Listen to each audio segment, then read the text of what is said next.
Alors je crois que le piège, notamment sur la question du burkini, comme sur toutes les questions sérieuses, c'est de savoir s'il faut répondre pour ou contre. Dès lors qu'on est pour ou contre, on est déjà tombé dans le piège voulu par le système, c'est-à-dire deux camps qui s'affrontent et un début de choc et de chaos. Écoutez, c'est aujourd'hui une provocation qui incarne l'islamisme. J'aimerais entendre cela de la part dans la bouche des pseudo-féministes qui sont dans votre studio. Non, mais de la part d'un homme, c'est insultant, monsieur. Pseudo-féministe, vous nous demandez de correspondre à votre pensée qui est rétrograde. Alors, bientôt vous mettrez dans les cafés interdits aux femmes voilées, comme par le passé, comme pendant la guerre d'Algérie. Je vous rappellerai que j'ai écrit un premier texte, je crois en 2003, qui s'appelait « Ce que cache le foulard », pour annoncer que les mêmes qui avaient fait venir les immigrés en France et qui nous les avaient imposés, quand je parle de nous, aux Français de souche, et qui leur avaient dit qu'ils avaient tous les droits contre les vilains Français colonisateurs, racistes et collabos. Il y a des tabous qui ont été levés, il y a des verrous qui ont sauté, il y a des choses qui ne se disaient pas et qui peuvent maintenant se dire impunément. On va essayer de s'interroger sur ce commencement de vague raciste que je vois se développer en France. Sont les mêmes qui, à partir de 2003, par la loi sur le foulard, ont décidé d'inverser leurs alliances. L'islamo-fascisme correspond à une réalité. L'islamo-fascisme. La gauche n'a rien compris à ça. Elle continue à nous raconter la théorie du terrorisme fruit de la misère, du terrorisme fruit de l'humiliation, etc., sans vouloir traiter la question politiquement. Par la loi sur le foulard, ont décidé d'inverser leurs alliances et de ne plus les montrer comme des chances pour la France, mais comme des dangereux islamistes potentiels. Les responsables politiques doivent prendre à bras-le-corps le problème de l'immigration, car le nombre favorise l'islamisme radical. Quand je dis les mêmes, je parle évidemment de la communauté de lumière, c'est-à-dire de la communauté musulmane organisée, effectivement, qui est derrière tout ça. Je ne fais aucune différence entre l'islam et l'islamisme, tout simplement parce qu'il n'y en a pas. Aujourd'hui, après la loi sur le foulard, la loi sur le voile intégral, on a le débat sur le burkini. Alors, effectivement, il n'est pas bon aujourd'hui d'être musulman en France. Le faux courage politique des soi-disant maires de droite, c'est de s'opposer au burkini, sachant que les maires de droite s'opposent au burkini au nom de, du respect des valeurs françaises ancestrales, et ceux de gauche arrivent à faire à peu près la même chose au nom du respect de la laïcité et du féminisme et du droit des femmes. Une fois que j'ai mis ce préambule en place, je fais remarquer une chose, c'est que le burkini n'est pas un vêtement islamiste. Il est islamiquement impossible pour une femme, même si elle est couverte, d'aller se baigner sur une plage au milieu d'hommes en slip et de femmes dénudées. Donc c'est une invention qui porte un mauvais nom à mon avis, mais qui était une proposition de vêtements pour des femmes qui se posaient une question un peu de pudeur. Une question de pudeur qui correspond à la tenue, je dirais, des baigneuses des occidentales et des françaises des années 30. Si vous regardez les photos de plages de Deauville de l'après-Première Guerre mondiale, pratiquement toutes les femmes sont en burkini. C'est-à-dire qu'il y a eu une évolution progressive de la nudité qui correspond à l'évolution de la société de consommation, et les femmes souvent originaires du Maghreb et de nos anciennes colonies fonctionnent en fait sur des valeurs morales qui correspondent en fait à la France entre les années 20 et les années 60, on va dire. Déjà au début de ce siècle, celles qui sont aujourd'hui nos arrière-grand-mères connaissaient les bains de mer. Jeu timide et qui semble maintenant puéril. Pourtant, la morale désapprouvait la tenue audacieuse de ces naïades que ravissaient les exploits sportifs du voyou de la plage. Voilà, donc au départ, c'est une proposition de vêtements pour des femmes qui veulent être un peu pudiques sur la plage. Normalement, ça ne devrait pas faire polémique. Et il y a 20 ans, du temps des chances pour la France, seraient les musulmans aujourd'hui qui poussent à la violence, auraient condamné ceux qui critiquaient ces tenues. Voilà, on en est là. Donc on est dans une espèce de manipulation dangereuse, parce que qu'on soit pour ou contre, on est dans une situation de tension.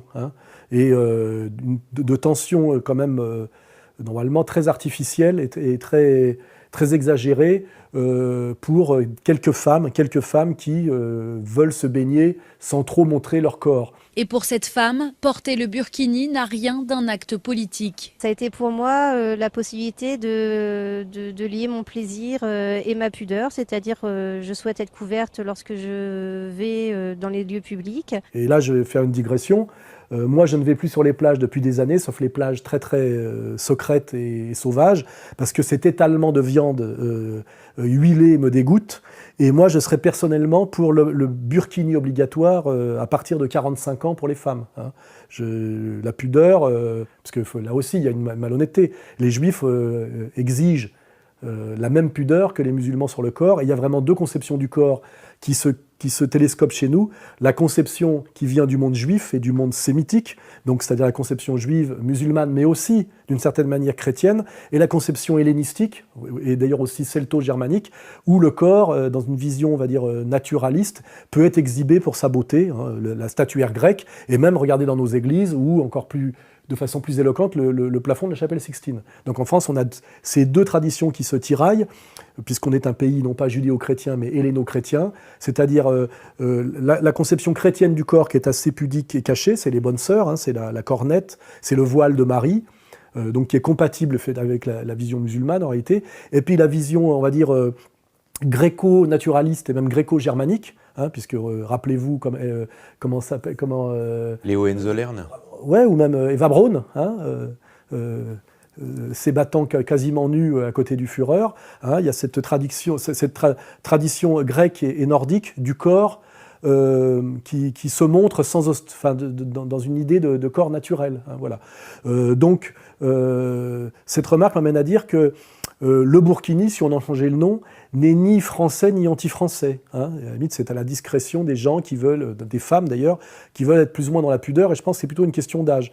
Quand je me rappelle effectivement cette pauvre Marine Le Pen qui s'est retrouvée exhibée, je crois, dans Closer, j'aurais préféré, à la limite, qu'elle soit en burkini. Quand j'ai vu les photos, j'aurais eu moins mal à la France. Et sans doute, peut-être, elle aussi. Hein. Parce que, je veux dire, pour une femme qui a eu plusieurs enfants, qui a un certain âge, il est peut-être douloureux d'être obligé de mettre un monokini ou un bikini sur la plage, avec l'œil critique de tous les hommes qui peuvent comparer avec les corps jeunes des gamines de 15-20 ans. Il faut bien comprendre que c'est très, très... Même moi qui ai 58 ans aujourd'hui, à la plage, je me pose la question du vieillissement de mon corps et je peux être un peu gêné d'exhiber un corps qui n'a plus sa plastique de mes 20 ans. On est quand même mis en vieillissant en concurrence avec des corps jeunes. Donc on devrait avoir le droit pour les corps vieillissants de pouvoir les cacher un peu. Or aujourd'hui, ce qui est incroyable, c'est qu'on a fait du burkini un symbole de l'islam, ce qui est d'ailleurs faux, et du coup, à contrario, on prétend faire, on va dire en gros du string, un symbole de la civilisation chrétienne ou de la France. Il faut arrêter de déconner. Hein, je veux dire, si et le burkini n'est pas le symbole de l'islam, et le string n'est pas le symbole de la France, de la tradition ou de la chrétienté. Hein, voilà. Donc, faux problème, piège, dans lequel nous entraînent qui ? Une fois de plus, les tapins sionistes qui sont derrière, quoi. Donc vous dites qu'il n'y a tout de même pas continuité du burkini au terrorisme, mais que le burkini participe en quelque sorte d'un état d'esprit qui est aussi le terreau du terrorisme. Voilà. Après, on peut aussi imaginer que des musulmans humiliés ou manipulés, puisqu'il y a beaucoup de manipulation derrière, il suffit de voir d'ailleurs d'où vient le burkini, ça vient d'Australie je crois, humiliés se mettent à porter le burkini comme un symbole de résistance à l'obligation d'être à poil sous prétexte de laïcité et de France. Donc évidemment, moi j'engage les musulmans à être malins et à ne pas tomber dans ces contre-provocations. Hein, et puis de l'autre côté, j'engage les patriotes français qui sont montés un peu vite au créneau sur le burkini, de réfléchir un peu plus avant de penser que le patriotisme français et la défense de l'identité française serait la lutte contre le burkini. Hein.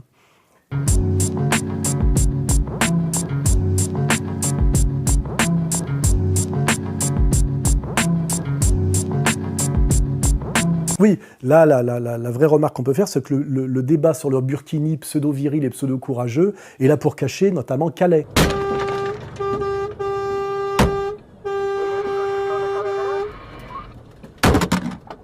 Alors comme d'habitude aujourd'hui, rond-point Quick, direction Jardiland. Une invasion, 1000, 1500, voire 2000 migrants prennent d'assaut l'autoroute, une fois de plus. On a un petit peu de mal à se frayer un chemin. C'est-à-dire que pendant qu'on montre du doigt le burkini comme un danger pour la civilisation française et le droit à la nudité, hein, on peut mettre le droit des femmes, tout ce qu'on veut là-dedans, on a Calais qui ne cesse de se remplir. Et je rappelle qu'à Calais, ce ne sont pas des femmes, souvent françaises, musulmanes, mères de famille de 45 ans, ce sont des jeunes musulmans, tous prédateurs, venus du fin fond de l'Afghanistan ou de l'Érythrée, dont on gave la France. Oui, il faut accueillir les réfugiés qui meurent aujourd'hui en Méditerranée. Est-ce qu'on va laisser les tentations du repli, de la fermeture, des barbelés s'emparer de notre pays ou non? Et les grandes gueules qui sont contre le burkini ne bougent pas une oreille sur le problème de Calais qui va se généraliser, puisque maintenant on prétend qu'on va démanteler Calais, où il y a déjà 10 000 migrants, sont tous musulmans mâles et en âge de prédation, et on va les répartir dans toute la France. 9 000 migrants à Calais, 3 000 en Île-de-France. Pour en finir avec cette situation, le ministère de l'Intérieur entend désormais répartir ces 12 000 migrants sur tout le territoire. Chacune des 12 régions devra donc trouver des places d'hébergement, une répartition proportionnelle à la population. On en a déjà prévu un camp, je crois, en bas de Montmartre, mais on en gave aussi dans des petits villages français où il reste 150 autochtones de souche. Hein. Quelques heures plus tôt, ce bus vient de déposer 31 migrants en provenance de Dunkerque. Depuis leur arrivée, une partie de la population se tient devant le portail du château des éclaireurs de France. Le but est bien sûr que des migrants soient accueillis sur l'ensemble du territoire. Le maire de Chardonnay, lui, développe un autre point de vue. Le conseil municipal est surtout choqué par cette arrivée massive de migrants, puisque nous sommes sans habitants sur le bourg. Quelle serait votre prise de décision en cas d'exactions graves du genre qui ont pu arriver en Allemagne avec ces jeunes Allemandes qui étaient en train de faire une fête, qui se sont fait violer par des... Je suis désolé de gâcher un petit peu l'ambiance, mais c'est mon ressenti par rapport à mes jeunes filles qui ont 14-15 ans. Je trouve ça scandaleux qu'on puisse imposer à une population en fait, l'arrivée de 91 hommes à côté d'une école. Pourquoi des hommes seuls? Ils ne sont pas accompagnés de leur famille, c'est inquiétant. Voilà, donc le vrai problème, si on veut défendre l'identité française, la civilisation européenne, tout ce que vous voulez, c'est le problème de l'invasion de ces migrants qu'on fait venir chez nous de force, et derrière se trouvent une fois de plus et aussi les réseaux Soros. Hein. George Soros says he's giving $500 million to help migrants and refugees start businesses. And he wants other investors and nations to follow suit. Now, Ashley, you better tell me what's going on. Yeah, $500 million in investment, he says, to invest in startups, established companies, social impact initiatives. Don't you love that term? Il s'arrête pas là non plus. Il a financé créé même des ONG pro-migrants. En Grèce, bon, il a voulu être un peu discret. Donc, c'est pas une open society qui s'occupe des migrants. C'est une ONG qui s'appelle Solidarity Now, qu'il a, au hasard de calendrier, qu'il a créé en 2013. Et cette ONG est partenaire d'autres organisations qui aident aussi les migrants. Il y a une grande qui s'appelle le Greek Council for Refugees, Desmos Direct, il y a Arsis, voilà, il y en a pas mal. Sur les partenariats, je vous parlais de l'EEA Grants tout à l'heure, qui est une organisation pratiquement exclusivement norvégienne, qui donne beaucoup d'argent aussi pour les migrants. Et quand vous allez sur le site, vous allez dans la section ONG, programme civil, et vous voyez qu'il y a des opérateurs de programme, c'est-à-dire des gens à qui l'ONG donne l'argent et qui redistribue pour s'assurer l'opérateur programme redistribue pour s'assurer de la bonne marche de l'opération. Et en Bulgarie, en ce qui concerne les migrants, vous voyez que c'est l'Open Society Sofia de Bulgarie donc, et pour la Pologne, c'est la fameuse Stéphane Batory. Et notez aussi que Jonas Garstor, qui dirige ce EEA Grants, est membre du conseil d'administration de l'International Crisis Group où on retrouve Soros. C'est-à-dire c'est vraiment un monde très petit.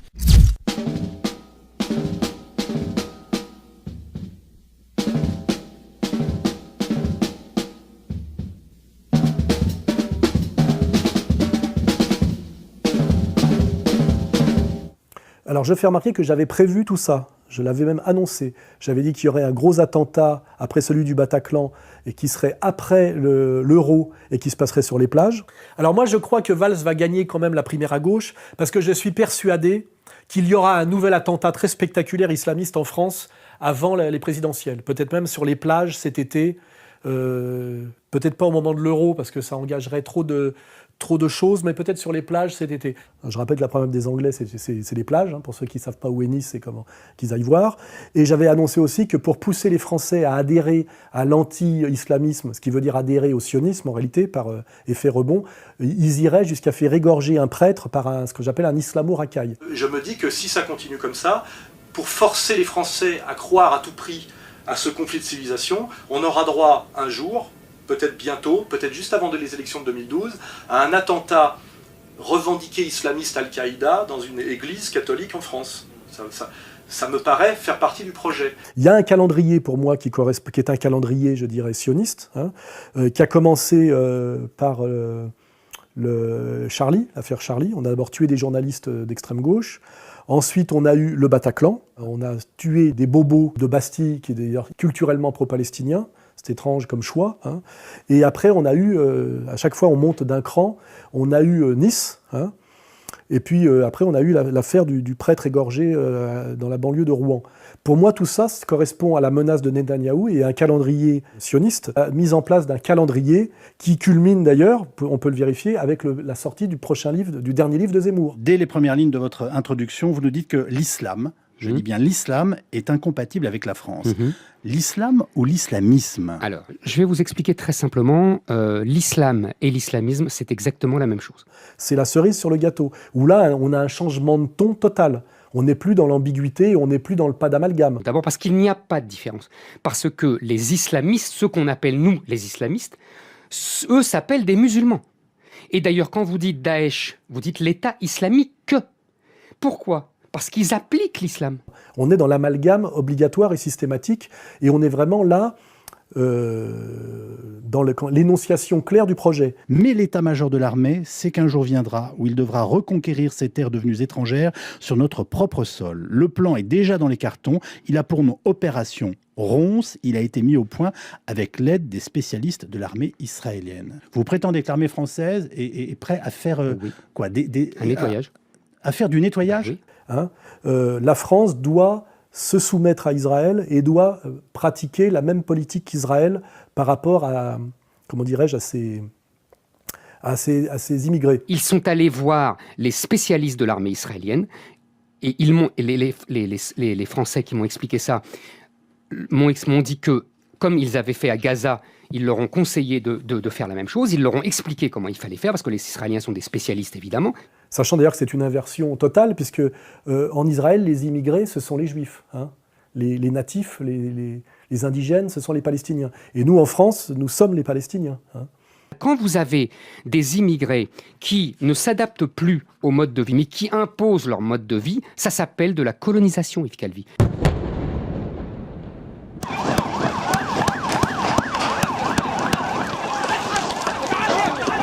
Et donc, quand on a des terres colonisées, soit on se soumet, islam ça veut dire soumission, soit on se révolte contre la colonisation.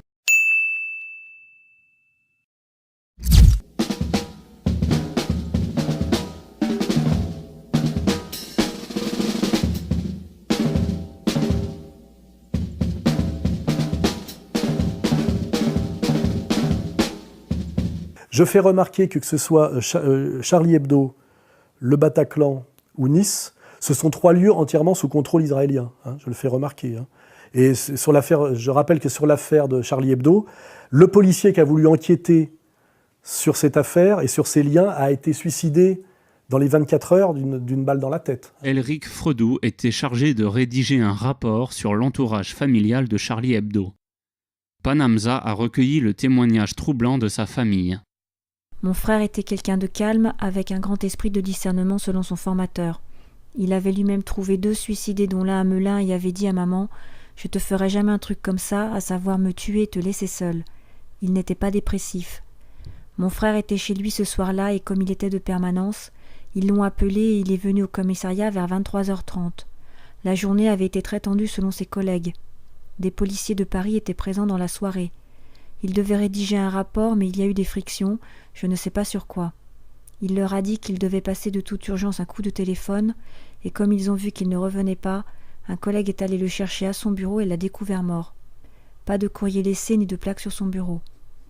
Pour le Bataclan et pour Nice, c'est pareil. Nice est un fief israélien. Je suis encore menacé de mort par des jeunes juifs niçois récemment, là, qui me menacent de mort parce que j'ose dire ça, oui. La France, aujourd'hui, se trompe de route. Nous voulons être avec les Français. Nous proposons à chaque fois nous, les nos Israéliens, services. vous dites. Vous savez, j'étais moi-même, il y a quelques mois, à Nice. Je peux le dire maintenant. Avec une équipe israélienne. Pour proposer de l'armée Israélienne. Les spots où Daesh s'exprime dans sa plus grande violence sont à chaque fois des spots sous contrôle israélien intégralement. Joël Truitou, bonsoir. Merci d'être avec nous ce soir. Vous étiez le propriétaire du Bataclan avant que la salle soit rachetée par le groupe Lagardère en septembre 2015. Vous habitez maintenant en Israël. On peut aussi dire que le terroriste de Nice était un Tunisien bisexuel réislamisé la semaine d'avance à l'occasion du camion et qui avait, avant de passer à l'acte, avait envoyé à sa famille en Tunisie 100 000 euros. Mohamed Lawayesh Boulel a envoyé à sa famille 100 000 euros quelques jours avant les atrocités du 14 juillet, témoigne son frère au site Meloun Laïn. Le terroriste a persuadé des amis, qui rentraient à son village natal d'Omsaken, en Tunisie, d'emporter des liasses de billets avec eux. Mon frère nous a fait parvenir 240 000 dinars ces derniers jours. Il nous envoyait régulièrement des petites sommes, comme la plupart des Tunisiens travaillant à l'étranger le font avec leur famille. Mais là il nous envoie tout cet argent, une fortune, ça nous a surpris. Or c'était un précaire, personne ne nous dit d'où viennent ces 100 000 euros. Hein. Voilà, donc c'est une fois de plus, que ce soit quand on regarde l'affaire Mera ou l'affaire Kouachi ou les islamistes belges, à chaque fois des jeunes délinquants issus des populations immigrées et qui ont touché de l'argent pour passer à l'acte. Hein. Donc voilà, donc la question, comme dirait l'autre, à qui profite le crime et d'où vient l'argent? C'est les deux questions qu'il faut toujours poser. Qui sont les bénéficiaires de tout ça et qui sont les commanditaires de tout ça? Je le dis, ça part d'Israël et ça revient à Israël à chaque fois. Et M. Zemmour est là pour le cacher. C'est moi qui suis obsédé par l'islam ou c'est l'islam qui tue en France depuis 2 ans? Ils disent Allah ou Akbar.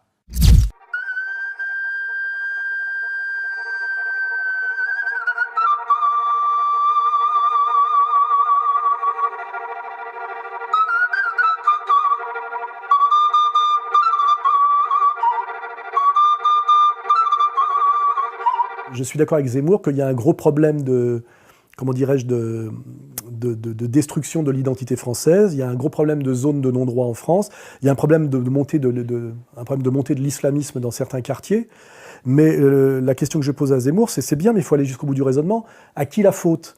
Qui a organisé l'immigration de peuplement? On a vu au mois de juillet, au mois d'août, ces salles remplies de malheureux travailleurs étrangers qui attendaient avec impatience de pouvoir prendre un avion. On leur avait vendu des billets qui n'étaient pas valables le jour où on leur avait vendu plus. Mais hélas, dans certaines agences de voyage, un accueil désagréable où leur racisme sortait de tous les côtés. Donc, saisi de ces problèmes, j'ai pensé qu'il fallait tenter d'organiser les voyages des travailleurs migrants. Qui a empêché l'assimilation de ces Français récents au modèle français traditionnel? Tous contre le racisme, tous unis pour la France multicolore. Bernard-Henri Lévy, il y a eu quelques problèmes notamment avec quelques personnalités juives qui étaient au sein du mouvement. Il y a eu quelques problèmes du point de vue de qui? Qui notamment a empêché qu'on puisse dire ce que dit Zemmour aujourd'hui, à l'époque où ça avait un sens de le dire, c'est-à-dire avant que ce soit trop tard. Pour moi, M. Le Pen est un fasciste, M. Le Pen est un antisémite. Nous l'avons dit, nous l'avons répété, et je le répéterai encore. Je rappelle que ce que dit Zemmour aujourd'hui, c'est ce que disait Jean-Marie Le Pen dès 1973. Il y a une inquiétude nationale. Il y a une inquiétude du pays vis-à-vis de l'immigration sauvage en particulier. Parce que les gens, vis-à-vis des travailleurs, ont une attitude normale, et d'ailleurs qui ressemble à la nôtre, mais vis-à-vis de tous les gens qui viennent se faire soigner en France et qui franchissent des frontières sans aucun contrôle, il y a une hostilité certaine. D'abord, essayons de ne plus laisser rentrer personne. Il y a 200 000 étrangers qui rentrent tous les ans depuis 10 ans. Est-ce que c'est bien utile et est-ce que c'est normal, premièrement? Or, comment décrire autrement la véritable invasion qui est en train de se produire dans notre pays? La constitution de véritables villes étrangères, imperméables à l'autorité, au fisc, à la police. Et cette invasion, je ne sais pas comment dire cela autrement.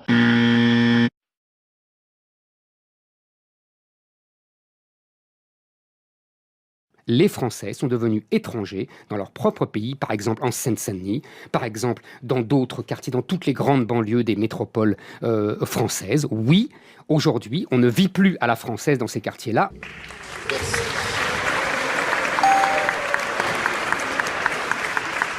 Or, Jean-Marie Le Pen a été systématiquement attaqué et condamné par les associations antiracistes qui sont des associations musulmanes. Le jour où nous aurons en France, non plus 5 millions mais 25 millions de musulmans, ce sont eux qui commanderont.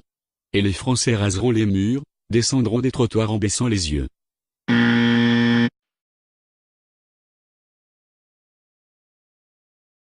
Et que non seulement il a été empêché de critiquer cette immigration imposée qui allait amener à l'islamisme, mais qu'en plus cette immigration a été organisée de force par les musulmans aussi. Zemmour est bien gentil de faire remarquer tout ça, mais il est le plus mal placé pour en parler. Ou alors il faut qu'il dise jusqu'au bout que ce sont les musulmans qui ont organisé cette immigration et cette islamisation de la France. Quand je dis les musulmans, c'est comme quand il dit les musulmans. Il fait de l'amalgame, évidemment. Je veux dire la communauté juive organisée, pas les juifs du quotidien.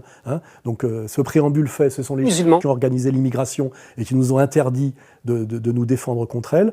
Ce sont les musulmans qui aujourd'hui les montrent du doigt et prétendent qu'il faut régler la question à la palestinienne. Comme ils avaient fait à Gaza. Une fois que Zemmour a fait cette remarque, qui batte sa coulpe, car en fait il est membre de la communauté responsable de ce merdier. Voilà. Donc j'attends moi que Zemmour montre du doigt ces gens-là et montre qu'il est un vrai patriote français, ce qui d'ailleurs devrait normalement passer logiquement par sa conversion au catholicisme. Et vous, pourquoi ne pas vous convertir au catholicisme ou au christianisme en tout cas, pour aller jusqu'au bout de votre assimilation? Aujourd'hui, c'est une religion minoritaire. Donc se convertir au catholicisme quand il n'est plus qu'une religion minoritaire, la religion minoritaire, je connais ça depuis 2000 ans, ça va, j'ai donné, j'ai pas envie de recommencer, quoi. Si c'est pour changer de religion, pour retrouver le statut de religion minoritaire, alors là vraiment ça m'intéresse pas. Zemmour, c'est un nom français, ça? Oui, je rappelle que Zemmour est un berbère, un maghrébin, converti à mon avis il y a 2 siècles au judaïsme, qui est français par le décret Crémieux. Je rappelle que le décret Crémieux, c'est le début de nos gros ennuis en Algérie. Au cours de la guerre de 1870, les fantassins arabes, dont la conduite fut héroïque, particulièrement en Wissembourg et à Wörth, étaient devenus populaires sous le nom de Turcos. Le nouveau régime se contenta de les démobiliser, mais Adolphe Crémieux, membre du gouvernement provisoire et fondateur de l'Alliance israélite universelle, décida de naturaliser en bloc, par décret, tous les juifs d'Algérie, qui n'avaient pourtant pas donné un homme à la défense nationale. La qualité de français, refusée à la race autochtone en dépit du sang versé, était octroyée brusquement à des usuriers, devant lesquels une femme musulmane dédaigne de se couvrir la tête, et si méprisée, qu'un vrai croyant ne les tue pas sans déshonneur. Le décret Crémieux fait que nous avons donné, au lendemain de la guerre de 70, la nationalité pleine et entière aux Juifs d'Algérie, qui étaient les Arabes des Arabes là-bas, alors que nous avons maintenu les musulmans dans l'indigénat. C'est le début de notre détestation par ce qu'on appelait les Turcos, par les Arabes. Voilà. Et donc Zemmour, en tant que maghrébin, est une fois de plus traître à sa communauté raciale, authentique. Il se comporte aujourd'hui en France comme il s'est comporté à l'époque du décret Crémieux en Algérie. Voilà. Et là, on est sur le problème effectivement de cette communauté qui systématiquement est traître et fauteuse de guerre. L'union que nous désirons fonder ne sera pas une union française, anglaise, irlandaise ou allemande mais une union juive universelle. D'autres peuples et races sont divisés en nationalités. Nous seuls n'avons pas de citoyens mais des coreligionnaires. En aucune circonstance, un juif ne deviendra l'ami d'un chrétien ou d'un musulman avant qu'arrive le moment où la lumière de la foi juive, la seule religion de la raison, brillera sur le monde entier. Dispersés parmi les autres nations, qui depuis un temps immémorial furent hostiles à nos droits et à nos intérêts, nous désirons d'abord être et rester immuablement juifs. Notre nationalité, c'est la religion de nos pères, et nous ne reconnaissons aucune autre nationalité. Nous habitons des pays étrangers, et ne saurions nous inquiéter des ambitions changeantes de pays, qui nous sont entièrement étrangers, pendant que nos problèmes moraux et matériels sont cruciaux. L'enseignement juif doit s'étendre à toute la terre. Israélites. Quelque endroit où le destin vous conduise, dispersés comme vous l'êtes sur toute la terre, vous devez toujours vous considérer comme faisant partie du peuple élu.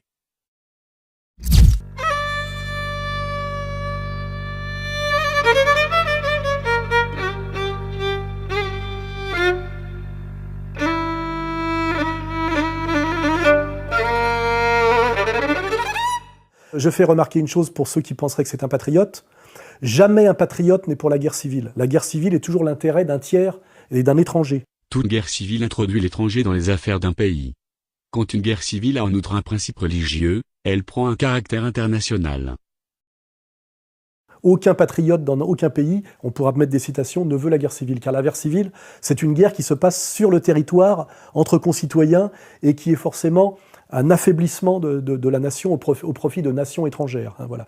Donc Zemmour n'est pas un patriote puisqu'il est pour la guerre civile. C'est la guerre des civilisations. Voilà. C'est-à-dire quand Huntington avait sorti son truc, tout le monde avait dit c'est pas...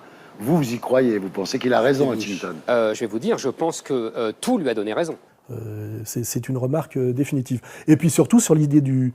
Pourquoi il montre du doigt les musulmans et pas notamment les délinquants d'origine africaine, c'est parce qu'en fait, le projet, qui est le projet Calergie, qui est le projet qui correspond à Calais, et derrière lequel il y a le Soros, le corps légionnaire musulman. Zemmour, ce n'est pas... c'est à la fois de lutter contre l'islam, mais ce n'est pas de lutter contre le métissage. Qu'en fait, qu'est-ce qui est reproché aux musulmans ?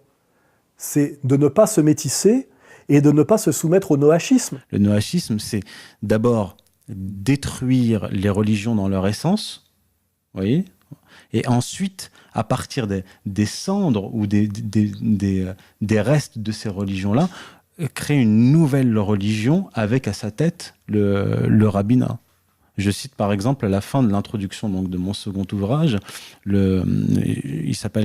le rabbin Yonah Metzger, représentant des Ashkénazes d'Israël, et lui il dit très clairement que son rêve, c'est de réunir les religieux du monde entier dans une sorte d'ONU des religions. Et ce que j'explique, c'est que cela ne pouvait se faire que par la destruction préalable de l'islam et du christianisme, du catholicisme en particulier. Qu'est-ce qui est reproché aux musulmans ? C'est de ne pas se métisser et de ne pas se soumettre au noachisme, c'est-à-dire de ne pas se comporter comme des blacks, d'une certaine manière. Hein, c'est-à-dire d'être encore dans un communautarisme de séparation avec des valeurs, c'est-à-dire de croire en Dieu et d'avoir encore des valeurs, qui sont des valeurs de résistance au projet Calergie. En 1925, dans son livre Idéalisme pratique, Calergie appuie son projet sur le métissage racial des peuples européens. Il écrit « La race du futur, négroïdo-eurasienne, d'apparence semblable à celle de l'Égypte ancienne, remplacera la multiplicité des peuples par une multiplicité des personnalités. De l'européenne humanité de quantité, qui ne croit qu'aux chiffres, qu'à la masse, se distingue deux races de qualité, la noblesse de sang et le judaïsme. Dans ces deux races avantagées et hétérogènes réside le noyau de la noblesse européenne du futur. Selon lui, le socialisme, qui a commencé par l'abolition de la noblesse et par le nivellement de l'humanité, culminera dans la production de la noblesse, dans la différenciation de l'humanité entre un peuple métissé et une élite sélectionnée par eugénisme. Donc, je le dis bien pour les patriotes qui sont suffisamment stupides pour penser que Zemmour est leur maître à penser ou leur chef de file, le projet voulu par la communauté musulmane, organisée, toute puissante en France, qu'on peut appeler le sionisme si on veut tourner autour du pot, c'est comment dirais-je, la haine du musulman, la guerre civile et le métissage. Godfather of the European Union, Richard Coudenhove-Kalergi, published the plan for a united Europe and the ethnocide of the peoples of Europe. The encouragement of mass non-white immigration was central to the plot. Since then, an unholy alliance of leftists, capitalists and Zionist supremacists has schemed to promote immigration and miscegenation with the deliberate aim of breeding us out of existence in our own homelands. As indigenous resistance to this human genetic modification industry grows, the criminal elite seeks new ways to camouflage their project. First, their immigrant pawns were temporary guest workers. Then it was a multiracial experiment. Then they were refugees. Then the answer to a shrinking population. Different excuses, different lies. And asylum is just another one. But the real aim stays the same. The biggest genocide in human history. The final solution of the Christian European problem. Voilà, d'ailleurs les musulmans ne seront tolérés à nouveau en France que s'ils cessent d'être musulmans, que s'ils se soumettent notamment sur la question de la Palestine et que s'ils acceptent effectivement d'être des métis noachiques. Hein, c'est clair et net. L'Europe a besoin de migrants. Elle en a besoin de façon vitale pour payer les retraites de ceux qui travaillent. C'est ça qu'on appelle, nous, l'économie positive, c'est-à-dire travailler dans l'intérêt des générations suivantes. Aujourd'hui, des réfugiés venus de Syrie, d'Irak, de Libye, d'Érythrée, de Somalie, du Soudan, veulent échapper au chaos. Le débat sur l'opportunité ou non de leur tendre la main est indigne de notre histoire et des valeurs universelles portées par la République. Les accueillir n'est ni un fardeau ni une invasion. C'est une obligation juridique et un devoir moral. On ne leur demandera pas de partir. Hein. Je vous garantis qu'aucun musulman d'autorité sur la France ne veut que les musulmans partent. Ils veulent juste qu'ils se soumettent à leur projet de domination, c'est tout. Et ils se font tirer les oreilles uniquement parce qu'ils respectent leur père et leur mère et qu'ils croient encore en Dieu. C'est tout. Hein. Quel est l'objectif? Ça va faire parler. Mais l'objectif, c'est relever le défi du métissage. Défi du métissage que nous adresse le XXIe siècle. Ce n'est pas un choix, c'est une obligation, c'est un impératif. On ne peut pas faire autrement.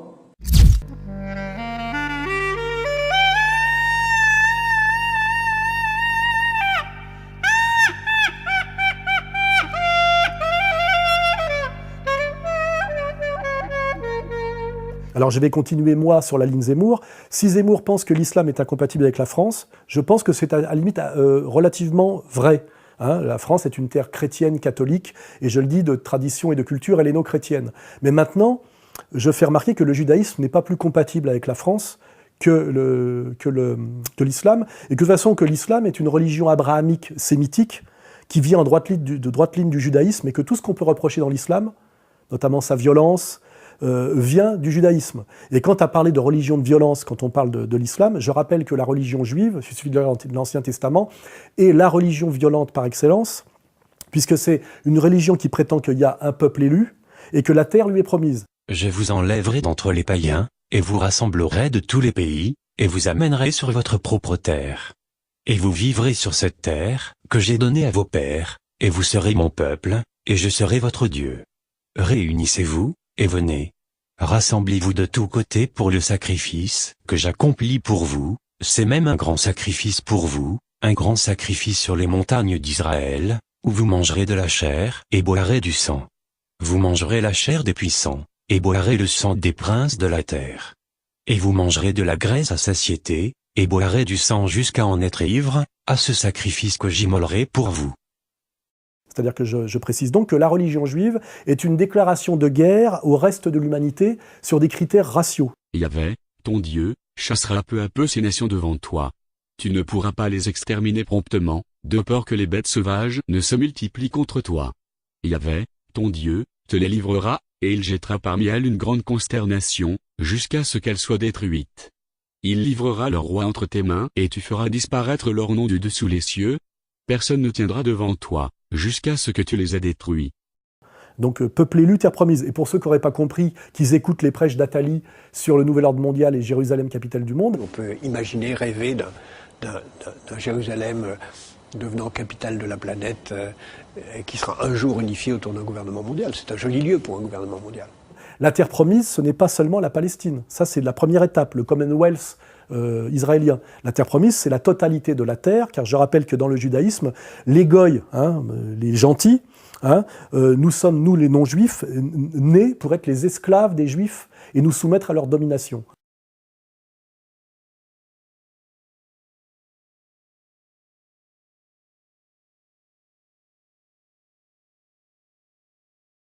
Les nations du monde sont dans l'histoire. Nous sommes au-dessus de l'histoire. Nous sommes le peuple dans les nuages. Donc je trouve que Zemmour soit manque de culture, soit manque d'honnêteté. Parce que maintenant qu'il a dit ce qu'il a dit, il faut qu'il dise tout ce que moi je dis aussi derrière, pour être un journaliste intègre, un honnête homme et un intellectuel authentique. Là, c'est très très loin d'être le cas. Ne pensez-vous pas être invité par les médias français parce que vous défendez une certaine forme d'israélisation de la société française ? Aucunement. Que pensez-vous de l'ostracisation d'Alain Soral dans les médias ? Oula. Bah, vous lui demanderez, je pense rien, moi vous savez, je le connais très bien, Alain Soral.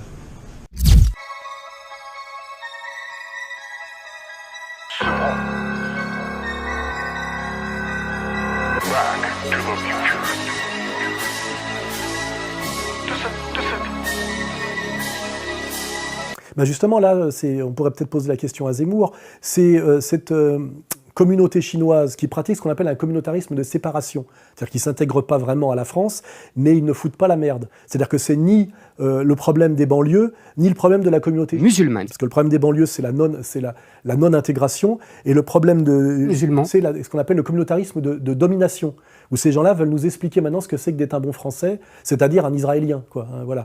Donc les Chinois, eux, sont dans le communautarisme de séparation. Ils prétendent pas nous expliquer ce que c'est que la France. Ils nous demandent juste de les laisser vivre comme des Chinois en France, en apportant un peu de points de PIB, et n'étant pas délinquants, et en nous emmerdant pas sur la colonisation de l'Indochine, etc. Au milieu des années 70, de nombreux Vietnamiens sont arrivés en France, fuyant un pays en guerre. À Brest, par exemple. C'était l'époque des boat people, ces bateaux de fortune pleins de réfugiés. Aujourd'hui, l'association vietnamienne de Brest compte environ 120 familles, sur peut-être 500 dans le Finistère. Mais ils sont très bien intégrés dans le Finistère Nord. Hein. Ils ont souvent ouvert des restaurants, ils travaillent bien. Et leur but, c'est que les enfants apprennent le français. Donc, ce qui m'a intéressé dans cette colère, effectivement, des Chinois de banlieue qui se font de plus en plus souvent agresser, c'est qu'ils ont dit qu'ils étaient victimes de racisme. On est visé parce que le racisme, en fait, anti-asiatique, qui s'est propagé pendant les 5-10 dernières années, fondé sur l'idée que notre communauté transporte plus d'argent qu'un commerçant lambda. En 7 mois, plus de 105 vols avec violence ont été recensés contre les Asiatiques, rien qu'à Aubervilliers. Par contre, j'ai entendu aucun journaliste, et même d'ailleurs aucun Chinois, nous dire de qui ils étaient victimes, puisqu'en fait ils se font agresser et dépouiller. Ces agresseurs n'ont pas été arrêtés, mais le profil des auteurs de ce type de vol violent est connu des services de police de Seine-Saint-Denis.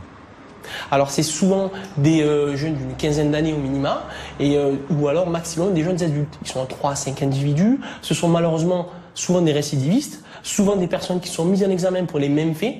Je ne crois pas que ce soit par les Français de souche, et je ne crois même pas que ce soit par les musulmans. C'est par des ordres de voyous qui ressemblent beaucoup aux voyous que j'ai eus sur le dos il y a quelques temps. Hein, vous voyez, ces voyous qui ont été entièrement formés par SOS Racisme, hein, je le rappelle, et Julien Drey. Hein. Voilà, et qui sont toujours plus ou moins dans la main du Parti socialiste, avec une espèce de logique de caïda et d'indigénat. Si on revient là sur l'actualité, à savoir le jet de cocktail Molotov sur des policiers, l'excusez ça ou pas? Non. Vous le comprenez? Moi je le comprends. C'est compréhensible. Ils viennent, ils nous contrôlent, ils nous parlent mal, ils font les malins, c'est-à-dire ils nous bousculent, ils nous font des trucs de ouf. Il ne faut pas se plaindre qu'après on pète les plombs. Parce que peut-être qu'ici, il y a beaucoup plus de jeunes, il y a beaucoup plus de misère, il y a beaucoup plus de galères, tout simplement. Ici, on est délaissés.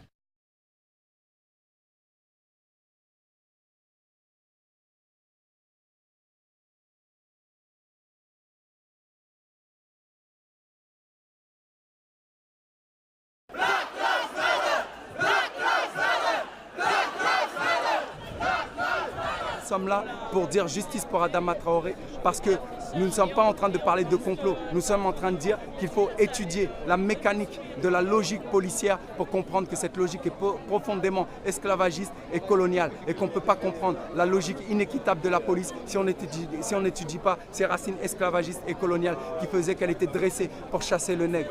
Alors qu'il prétend incarner une révolte de la rue, Black Lives Matter nage de plus en plus dans l'argent, avec des promesses de dons de 100 millions de dollars par des fondations libérales. La Ford Foundation et Borealis Philanthropy ont récemment annoncé la création du Black Lives Movement Fund, le fonds mené par les Noirs, chargé de récolter 100 millions de dollars sur 6 ans auprès de multiples contributeurs, au nom de la coalition Movement for Black Lives. Cette collecte vient compléter les 33 millions de dollars offerts par George Soros, le principal donateur du Parti démocrate, à Black Lives Matter, via sa Open Society Foundation. Donc une fois de plus, même cette délinquance de banlieue qui n'est même pas musulmane, c'est encore le problème de la domination musulmane pour la France. Je vais, à mon tour, vous dire un peu l'avenir. Un jour, les Juifs lanceront les nègres, leurs frères, leurs troupes de choc sur les derniers cadres blancs, les réduiront, tous ivrognes, à l'esclavage. Harlem sera le quartier blanc. Les nègres en bringues, ils iront voir, ils feront danser les blancs pour eux, la blamboula. Louis-Ferdinand Céline, bagatelle pour un massacre.